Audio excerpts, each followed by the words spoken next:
मौलाना सरदार अहमद साहब रहमतुल्लाह अलैह के पास ना एक बूढ़ी अम्मा अपना बेटा छोड़ गई। तो हजरत साहब ने को 2, 4, 5 महीने रखा। तो बाद में उसकी अम्मा को बुला के कहा कि भाई तू बेवा है, बेटा तेरा यतीम है, मैं नहीं चाहता कि इसका वक्त जाया हो। तो मौलाना सरदार अहमद साहब मुहद्दिस आज़म पाकिस्तान रहमतुल्लाह अलैह उस बूढ़ी को कहने लगे तेरा बेटा कौन देना है, पढ़ना पढ़ाना इसने कुछ भी नहीं, तो यतीम बच्चा है, कल को तो कहेगी कि मेरे बेटे ने वक्त जाया किया तो वापस ले जाओ। बूढ़ी अम्मा रोने लग गई, कहने लगी मैं पढ़ाने तो नहीं लाई थी, मैं तो आपको रब का वली समझती हूँ, मैं तो नौकरी कराने लाई थी। नौकरी हजरत अनस बिन मालिक कहते हैं मेरी अम्मा भी हुजूर की बारगाह में दे गई थी। तो हुजूर की बारगाह में ये नहीं कहा था कि या रसूलल्लाह पढ़ा दें, हाँ हाँ मैं जिम्मेदारी से बात कर रहा हूँ, ये नहीं कहा था हुजूर मुजाहिद बना दे, ये थोड़ी कहा था कि या रसूल अल्लाह सल्लल्लाहु तआला अलैहि वसल्लम से मुफस्सिर मुहद्दिस मुहक्किक मुफ्ती बना दे। हजरत अनस की अम्मा कह गई थी सोनिया जब तक ये रहेगा ना आपकी नौकरी करेगी, ये घर के काम काज करेगा, ड्यूटी करेगा, हुजूर ये आपकी नौकरी करेगा। तो मेरे महबूब ने फिर दुआ कर दी अल्लाह इसे बरकत अता फरमा। तुम समझता है खिदमत वाला खाली रह जाता है? जितना जायका खिदमत वाले को मिलता है, जो उसके नसीब में आता है, वो किसी का नसीब कहां भाई। हजरत अनस कहते हैं हुजूर ने दुआ कर दी बरकत की। मुझे तो खेती बाड़ी आती भी नहीं थी, पर लोगों के बाग में साल में 1 दफा फल लगता था, मेरे बाग में 2 दफा लगता था। हुजूर ने दुआ कर दी अल्लाह इसे औलाद दे। फरमाते हैं मेरे बेटे, मेरे पोते, मेरे नवासे, मेरी बेटियां, फरमाते हैं मैं जिंदा हूं और मेरी 100 औलादे मौजूद हैं। परेशान हो गया 100 सुन के बच्चे 2 ही अच्छे, 100 औलादे मेरी मौजूद हैं। हजरत अनस बिन मौलाना सरदार अहमद साहब के पास ना छोड़ गई बच्चा, कहने लगी हजरत जी मैं को पढ़ाने के लिए थोड़ा छोड़ गई हूँ, मैं तो इसलिए छोड़ के गई हूँ कि आप मेहरबानी करें खिदमत कराएं। हजरत जी कहने लगे कोई ऐसा काम ही नहीं, खिदमत वाला क्या कराऊं। कहने लगी पट्ठे पवा लिया करो जी। लड़ पेंदे ने, कहने ने बच्चे काम कर दें मदरसे दो। हालांकि अब कहाँ बच्चे काम करते हैं, अब तो गुजर गया दौर, अब तो बच्चे काम कराते हैं। अब बच्चे भी नाराज हो रहे हैं, घूर घूर के देख रहे हैं। सही कह रहा हूं आपको, बच्चे काम कराते हैं, बच्चे कहाँ काम करते। कहने लगे ये चारा डाले करेगा आपकी भैंसों को। तो हजरत ने उसको कहा कि बीबी चारा मेरी भैंसों को डालने के लिए मैंने बंदा रखा हुआ है, तो तू जा ले जा। कहने लगी हाथ बांध के हुजूर मेहरबानी करे रख ले, चारा डालेगा। और पुत्र तवज्जो से चारा डालना हजरत की भैंसों को। रोने लगी, हजरत ने रख लिया, महीने का खर्चा भी देते। शाम को ना वो सारा दिन काम करता, शाम को आके पैरों में भी बैठ जाता। हजरत जी लाएं तेल थोड़ा सा, पैर ना दबा दूं। 8 साल साथ वाले पढ़ते रहे, ये बेचारा नौकरी करता रहा। मेरा रूप भी नहीं ते मेरा रंग भी नहीं, और मैनू यार मनान दा टंग भी नहीं। कभी कभी ना हजरत बिलाल हबशी फारग होते ना तो नबी पाक की बारगाह में अर्ज करते हुजूर कोई काम तो नहीं, सारे हो गए, हुजूर जाऊं जरा, चले जाते। एक दिन सलमान फारसी कहने लगे या रसूलल्लाह ये बिलाल कहाँ जाता है। फरमाया जा देख के तो आ। हजरत सलमान वापस आए तो आके रोने लगे, कहने लगे सोनिया जब यहाँ से जाता है ना तो जाके सैयदा फातिमा की चक्की पीसनी शुरू कर देता, बीबी साहबा के काम करने लगता है, घर में जाके असनैन की ड्यूटी करता है, वहां भी काम यहाँ भी काम। वो चारा डालता रहा, उसने चारा डाला। हजरत मुहद्दिस आज़म की भैंसों को दस्तारे फजीलत का वक्त आ गया, सारे पगड़ियां सजा के आ गए, आज दस्तार होगी। ये ना पीछे होके बैठ गया, चूंकि पढ़ा ही नहीं था तो दस्तार का है कि दस्तार तो उसकी जो पढ़ेगा, हमने तो पढ़ा ही नहीं, हमने तो यार पढ़ा, घर पढ़ा, ड्यूटी करी। हजरत मुहद्दिस आज़म रहमतुल्लाह अलैह के यहाँ जब ऐलान होने लगा ना कि अब दस्तार होगी, तो हजरत ने पहला ऐलान उसका फरमाया। तो मजान वाला बंदा कपड़े भी कदी कदी बदल दे ना, वो कहता है जिस हाल में भी था मैं पलट के देखने लगा कि पढ़ा पढ़ाया तो है, कोई शय नहीं, ये माजरा क्या है। पीछे से उठ के आए तो कहते हैं बाकियों की दस्तार किसी आलिम ने की, किसी सूफी ने की, लेकिन ये भैंसों को चारा डालने वाला जब आया तो मुहद्दिस आज़म ने फरमाया पगड़ी के बाल को कोई हाथ ना लगाए, ये सारी दस्तार मैंने करनी है। और फरमाते हैं हजरत बाल भी देते जाते थे और आंसू भी बहाते जाते थे, माथा भी चूमते थे, और फरमाते थे दस्तार के बाद चला तो नहीं जाएगा यार, मुझे तो इबादत भी नहीं रह गई, मुझे तो चाबियों को भी नहीं पता कौन सी कहाँ रहती है, जाएगा तो नहीं तू। तो रो पड़ा, कहने लगा सोने जाए तो वो जिसके पल्ले कोई शय हो, आता जाता तो है कुछ नहीं, मुझे किसने रखना है, मैंने कहाँ जाना है, इधर कहा तो इधर ही रहूंगा। वो उस तालिब इल्म के सारे उस्ताद भाई कहते हैं उसने दस्तार कराई, पढ़ा पढ़ाया कुछ नहीं, पर जो मसला अड़ जाता था ना, वो जो अड़ जाता था ना, वो जाके उससे पूछते थे तो किताबें खोलने की जरूरत नहीं पड़ती थी। मौलाना अमजद अली साहब आजमी रहमतुल्लाह अलैह फरमाते हैं यकदम आला हजरत का दरवाजा खुला, ये भी मेरे आला हजरत की जिंदगी है, इसे भी देख, यकदम दरवाजा खुला तो बूढ़े इमाम के पैरों में जूता कोई नहीं, और आला हजरत सर पट दौड़े। मैं करीब गया, मैंने कहा हुजूर मैं सदके जाऊं, कहां जा रहे हो? कहने लगे किसी ने बताया मेरा मुर्शिद का बेटा रेलवे स्टेशन से गुजरने वाला है, अमजद अली देर न कर यार, कहीं शहजादा नाराज ना हो जाए, मेरे मुर्शिद का बेटा, मेरे शेख का पोता, यार जरा जल्दी कर। कहते हैं आला हजरत दौड़े रेलवे स्टेशन पे, उन्हें अगर फतवे लिखने आते थे किल के रजा है खंजरे खूंखार बरकबार, तो वो ये भी कहा करते थे कैसे आकाओं का बंदा हूं रजा, बोल बाले मेरी सरकारों के। दौड़े गए रेलवे स्टेशन पे, और बूढ़े शेख सदरुल शरिया कहते हैं मैंने कहा हुजूर मैं ना चला जाऊं? कहने लगे ना पुत्र, मैंने बड़ा नमक खाया उस कर का, मैंने बड़ी नौकरी करी है, मेरी अपनी ड्यूटी है, तुम्हारी तो नहीं ना। मेरे शेख फरमाते रेलवे स्टेशन पे हजरत खड़े हैं, तो एक मुसाफिर उतरता, उसके करीब जाते अदब से सलाम लेते तो कहते मारेरा शरीफ से तो नहीं कोई आया? कहते वो मुसाफिर गुजर जाता, दूसरा आता तो फिर करीब जाते, कहते ओ उसके आस्थाने से तो नहीं आए, उधर से तो नहीं कोई आया।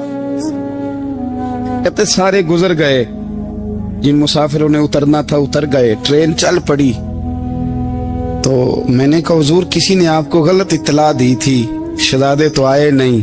कहने लगे यार इत्तला गलत थी या ठीक थी, पर यहाँ तक आने का मजा बड़ा है, आप समझ सकते हैं। आला हजरत के दो बेटे हैं, हुज्जतुल इस्लाम मौलाना हामिद रजा खान साहब और मुफ्ती आज़म आलम इस्लाम, दोनों शहजादे इतने बड़े शहजादे थे कि दोनों अपने अपने वक्त के सबसे बड़े मुफ्ती हुए।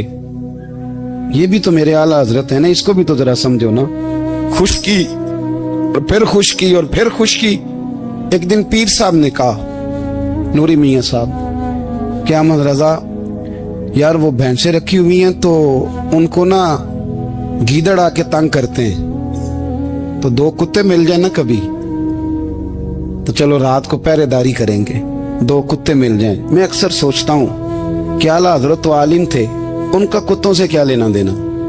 हजरत जी आपने कुत्तों की बात करनी थी तो किसी दुनियादार से करते, दो कुत्ते मिल जाएं तो जरा जानवरों की देखभाल करेंगे। फरमाया हुजूर सवेरे ही आ जाएंगे।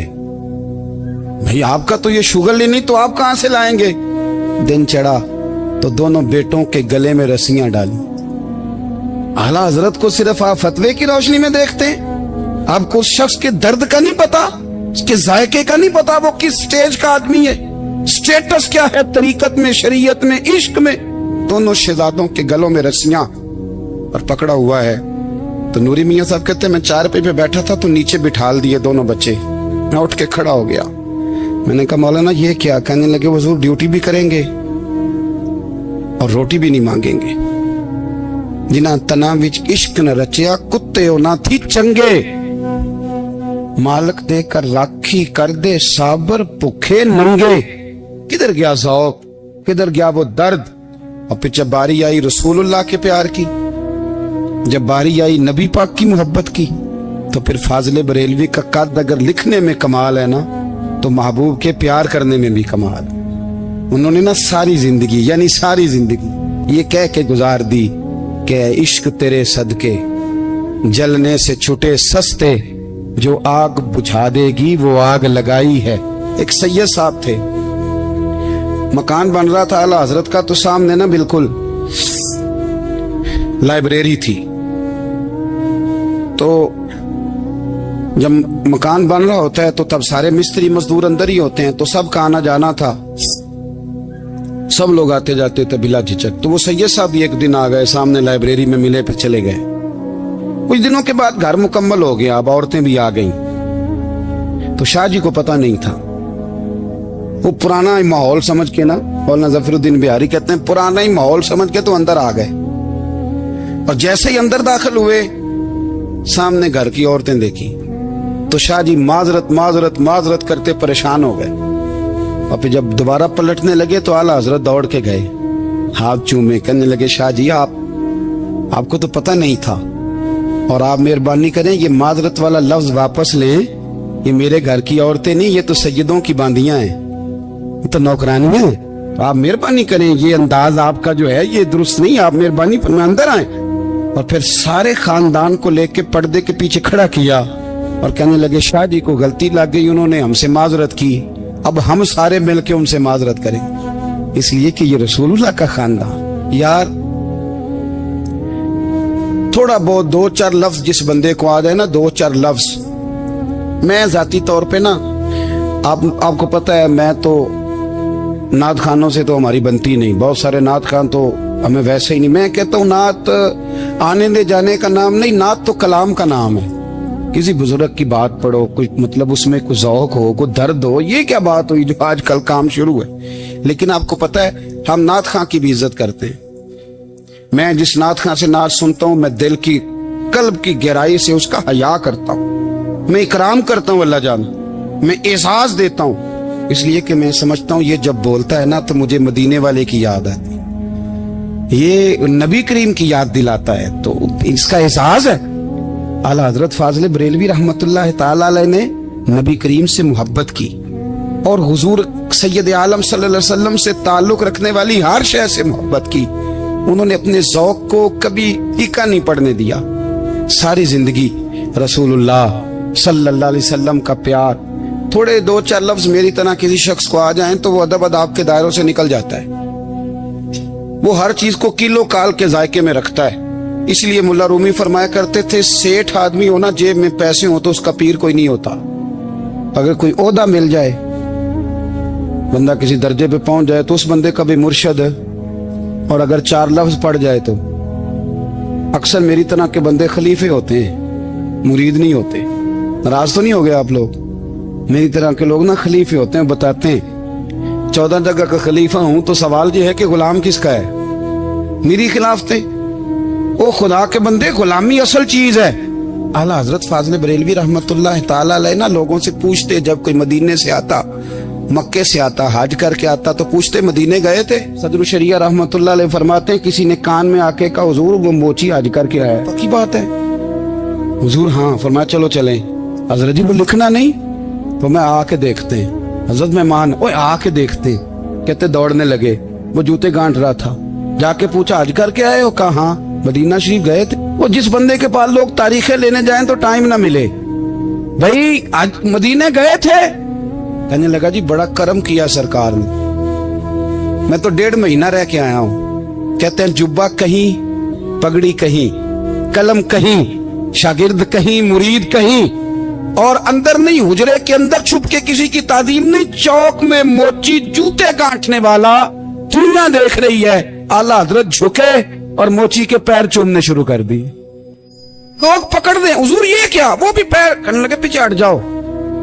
یہ وہ قدم ہے جو میرے مصطفیٰ کریم کے در دولت سے ہو کے آئے، حرم کی زمین اور قدم رکھ کے چلنا، ارے سر کا موقع ہے ہو جانے والے، یہ ذائقہ، یہ درد۔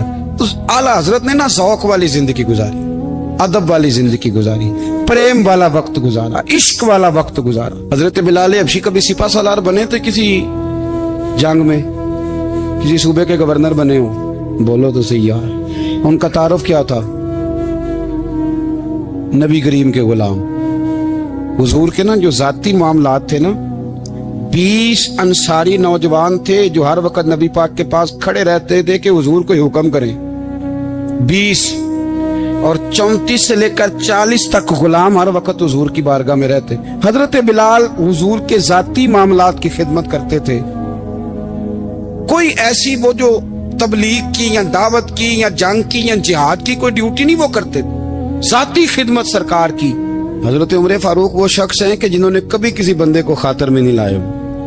लेकिन जब हजरत बिलाल आते थे ना तो जनाब उमर उठ के खड़े होते, कुर्सी छोड़ते थे और फिर एक नारा लगाते थे, कहते थे या बिलाल अंता सैयदुना, बिलाल तू हमारा सरदार है यार, तू हमारा। यानी इश्क का ज़ौक पूरा करना उन्हें भी आता था। इसलिए मेरा मशवरा है, मेरी राय है, और जो मेरा हुक्म मानने वाले हैं उनके लिए मेरा हुक्म है कि ज़ौक ना कभी भी खराब करना, कभी भी ना ज़ौक ना खराब करना, अपना लुत्फ। मैंने कई दफा, मैं पहली दफा मदीना शरीफ हाजिर हुआ तो एक बाबा जी मेरे आगे आगे थे, तो उनको ना धक्के मार रहा था। वो सामने खड़े होते हैं ना, अल्लाह खैर फरमाए, अपनी अपनी ड्यूटी है ना, उनकी भी एक ड्यूटी है ना जी। तो वो धक्के मार रहा था तो बाबा उसे कह रहा था तेरी खैर हो गए पहरेदारा, रोजे दी जाली चुम लैन दे। उन्हें फिर धक्का मारे तो फिर उन्हें कहता तेरी खैर हो गए पहरेदारा। मैंने, वो बिल्कुल अनपढ़ बाबा जी थे पर मुझे उन्होंने बहुत बड़ी बात समझा दी, मैंने उनसे बड़ा सीखा, मिंबर पे जिक्र कर रहा हूँ। वो तीसरी दफा फिर धक्का मारा, तेरी खैर हो गए पहरेदारा, रोजे दी जाली। तो बाबा जी बाहर निकल आए तो मैं भी पीछे निकल आया। तो मैंने कहा बाबा जी यहाँ कुछ इन्होंने बांग्लादेशी और हिंदुस्तानी भी रखे हुए हैं, पर ये तो अरबी था खालस, ਉਹਨੂੰ ਕਦੋਂ ਤੁਹਾਡੀ ਵੀ ਸਮਝ ਆਉਂਦੀ ਸੀ? ਤੁਸੀਂ ਪੰਜਾਬੀ ਦਾ ਸ਼ੇਰ ਸੁਣਾਈ ਜਾ ਰਹੇ ਹੋ। ਕਹਿੰਦੇ ਪੁੱਤਰ ਮੈਨੂੰ ਵੀ ਪਤਾ ਹੈ ਉਹਨੂੰ ਨਹੀਂ ਸਮਝ ਆ ਰਹੀ, ਪਰ ਮੈਂ ਤੇ ਆਪਣਾ ਰਾਂਝਾ ਪੈ ਰਾਜ਼ੀ ਕਰਦਾ ਸਾਂ। ਮੈਨੂੰ ਪਤਾ ਹੈ ਉਹਨੂੰ ਕੱਖ, ਉਹ ਯਾਰ ਅਸੀਂ ਰਾਂਝਾ ਵੀ ਤੇ ਰਾਜ਼ੀ ਕਰਨਾ ਹੈ ਕਿ ਨਹੀਂ, कि सारी जिंदगी किलो काल के झगड़े में पड़े रहना। ऐ इश्क तेरे सदके जलने से छुटे सस्ते, जो आग बुझा देगी वो। और एक जगह पे आला हजरत कहते हैं जान दे दी वादा दीदार पर, हमने जान दे दी। हाँ, खाली उसने वादा किया था कि आऊंगा, आया नहीं था, पर जान हमने पहले दे दी। तो इसलिए ना ज़ौक, शौक, प्यार, वारफ्तगी, मोहब्बत असातिज़ा के लिए, बुजुर्गों के लिए, उलमा के लिए, मशाइख के लिए, बड़ों के लिए ना ज़ौक ना कभी खराब होने पाए। अल्लाह आपको सलामत रखे। और कुछ दुआएं मैंने दे दी हैं, कुछ अल्लाह जानता है मेरे दिल में है, वो मैं देता रहता हूँ। अल्लाह आपको हमेशा शाद व आबाद फरमाए। कुरान मजीद ने इरशाद फरमाया अला बिज़िक्रिल्लाहि तत्मइन्नुल कुलूब, फरमाया खबरदार हो जाओ, अल्लाह के जिक्र में ही दिलों का इत्मीनान है, अल्लाह के जिक्र में दिलों का चैन है। लोग बहुत सारा माल, बहुत सारी दौलत, बहुत सारी अकल और बहुत सारा शऊर होने के बावजूद बेसुकून हैं। जिस चीज ने जमाने को तकलीफ में मुब्तला कर दिया है और जो चीज ढूंढने से नहीं मिलती वो इत्मीनान है, वो करार है। लोग भीख मांगते हैं, मिन्नत करते हैं, दुहाई देते हैं कि कहीं से सुकून की दौलत मिल जाए, लेकिन वो मुयस्सर नहीं आ रही। बड़े बड़े लोग हैं और मैं अर्ज कर चुका हूं कि मालदार भी हैं और अक्लमंद भी हैं, बाशऊर हैं, पढ़े लिखे, पर कल्बी सुकून, राहत, इत्मीनान, चैन उन्हें मुयस्सर नहीं आ रहा। रातें जाग कर गुजर जाती हैं, दिन आजमाइश में बीत जाता है। वो कभी उसके लिए ठंडे इलाकों का सफर करते हैं, कभी दोस्तों की मजलिसों में जाकर के बैठते हैं, कभी घर से दूर